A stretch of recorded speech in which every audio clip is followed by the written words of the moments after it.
This week is filled with its fair share of gaming news, especially since we just got finished with Quakecon. Today we're going to go ahead and talk about Doom Eternal, Fallout, ESO, the first solo champion of Fortnite, who is now $3 million richer, and much, much more, including the new No Man's Sky Beyond update and a release date, which you guys know, if you've been watching this channel, that I've been waiting for a long time. Now stay tuned until the end if you want to see all the new and upcoming games coming this month. Welcome to the second episode of Gaming from the Abyss.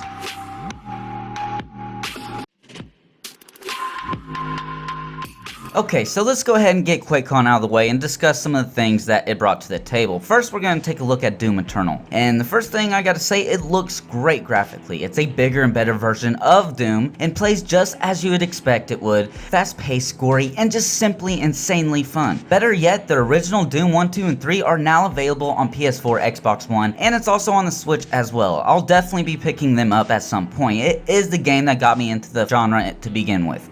Now, I'm excited for Doom Eternal.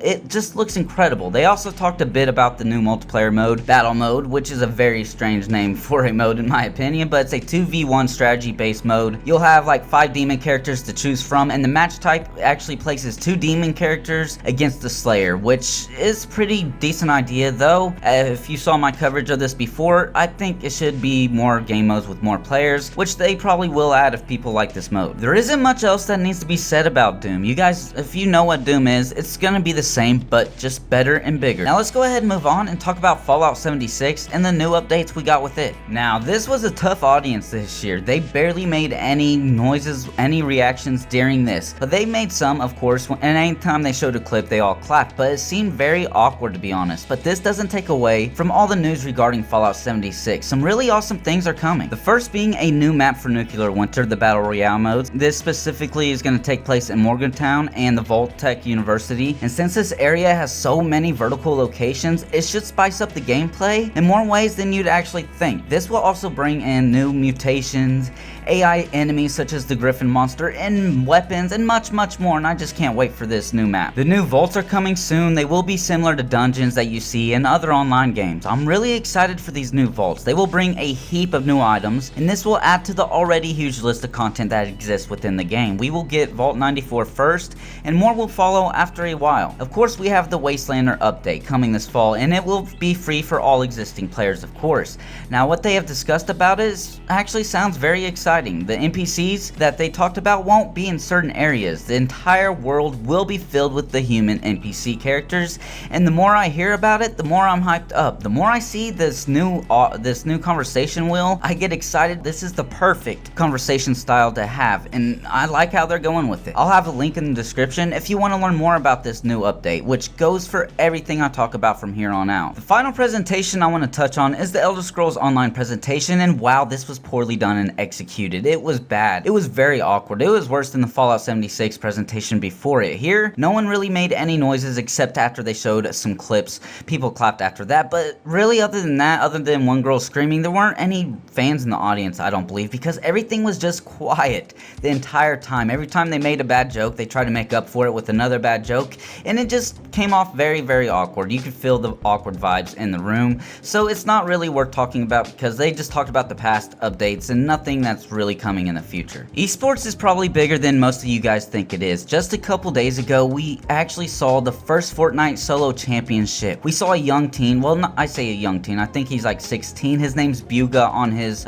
Twitch platform, and he's from Pennsylvania. He won this championship, taking home $3 million in the prize money, and this was a crazy and successful event, to be honest, and will only pave the way for more tournaments and championships in the future. Now, there's not much else to talk about. The kid is really good at Fortnite. I went and watched a couple of his videos. He's really damn good and deserved the championship. Now, we have a small amount of news for Call of Duty Modern Warfare. We will actually have a beta in September. Now, the first weekend will only be available to PlayStation, but after that, it will be available on the other platforms. Now, starting on the 12th through the 13th, anyone who pre-ordered the game will have beta access, and then September 14th through the 16th, the open beta will be available for PS4, which I will, of course, cover. September 19th to the 23rd, we will actually have open open beta for all available platforms, Xbox One, PC, and PS4, so this is exciting. I can't wait to jump in and see what this game is and share my opinions on it with you guys. One of the most popular games, GTA 5, has just got a large update, and it seems worrying. As of 5 days ago, they added a casino-like system,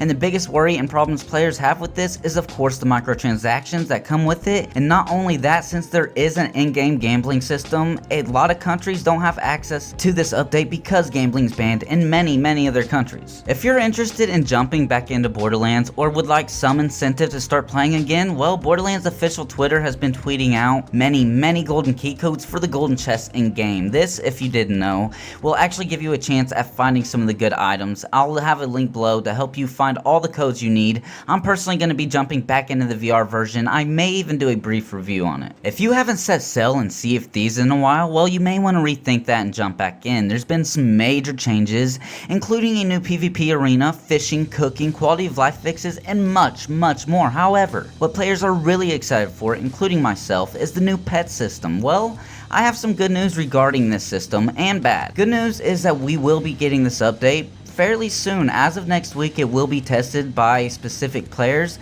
meaning it's really close to release. Bad news is that every one of these pets will cost money. None of them, as I have learned, can be earned. As far as I understand, I could be wrong. Which I do understand monetizing the pet system in some way, but not to the extent of not giving you players a way to acquire one for free. I think it would be better to have at least a couple different pets available to players who put in many hours into the game, but they do need to make their money back somehow, so they can make sure the players have the best online experience possible. But still, in my opinion, for a paid game, this is a little much. I think they should implement some way to get a pet or 2 pets for free. Now, the new Wolfenstein game was released about 2 weeks ago, and players aren't happy with it. It is getting waves of negative feedback, and the newest title in this beloved franchise, Wolfenstein Youngblood, has went into an entirely different direction compared to previous games. It's resembling more of a looter shooter rather than an action-packed FPS game, which I guess, depending on what you like in your game, might actually be a good thing. Now, I haven't played the game personally yet, but I do plan on doing a brief review on it at some point. As I was recording this video, Hello Games decided to finally announce No Man's Sky Beyond, the newest update coming to the game. We will at last get to see what this team has been working so hard on to complete. Now, they also released a small trailer clip, which is they only have 4 seconds of actual gameplay, which is odd. I may have to make a separate video covering No Man's Sky Beyond. To say I'm hyped up for this update is an extreme understatement, especially if you watch this channel. You know how often I talk about it. This update will drop on August 14th,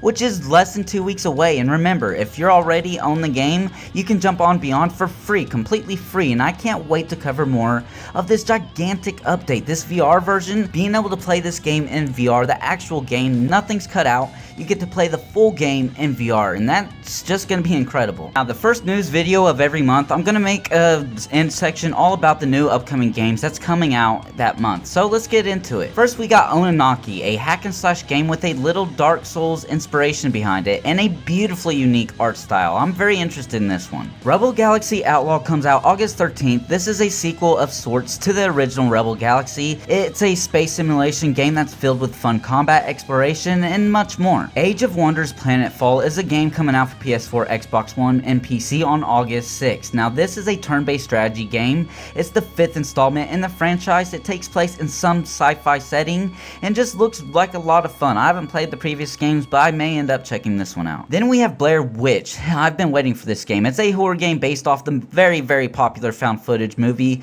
which is actually one of my favorite movies of all time in that genre. Now, this will definitely be worth checking out. I can't even explain what this game might be like. I can't see how they made this game, but it's going to be interesting to say the least. Now, this next game, I'm really excited for it. It's Remnant from the Ashes, a Souls-like title that has a looter shooter type of system with it.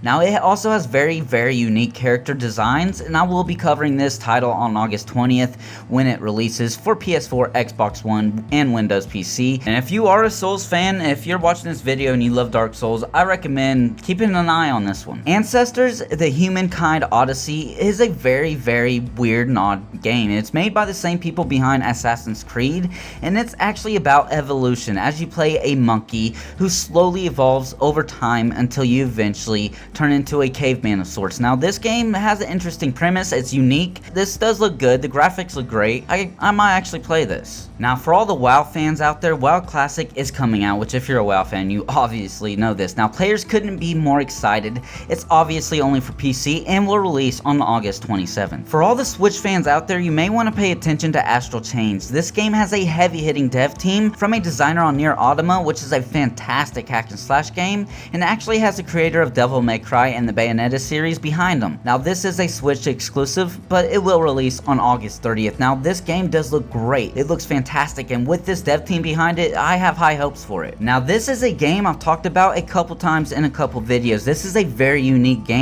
that puts you in this world's version of Area 51. It's called Control. That's a very fitting name, to be honest, and this is a action adventure game with a heavy emphasis on the alien aspect. You get certain powers. It's just really cool. I've explained it shortly in one of my other videos. Go check that out if you want. It will be available on August 27th for PS4, Xbox One, and PC. NFL 2020 is coming August 2nd for all platforms. This game just seems to be more of the same, to be honest. Black Desert Online is finally seeing a PS4 release date August 22nd. This is a MMO with a action-based combat system. Now I've played it personally on PC and it's extremely fun. It's one of the better MMOs out there. Even if you don't like MMO styled games, this one might interest you, especially if you're into the action-packed Souls franchise. There were a lot of exciting news to cover this week, but next week I think will be even better. I already have a whole list of things I'm going to be covering, so I can't wait to share that with you. Now I'm also going to do another brief review between that time, so expect that. I don't know exactly what game, maybe Soul and Sanctuary, which is a Souls-like title that's really interesting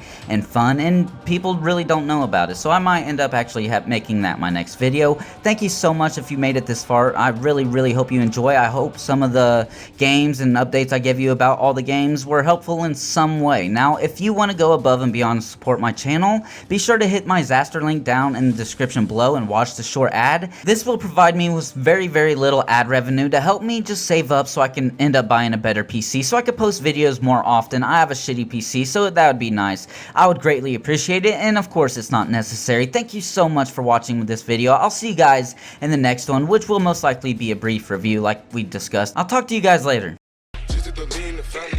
Credit cards in the scammers, hitting the licks in the van, legacies.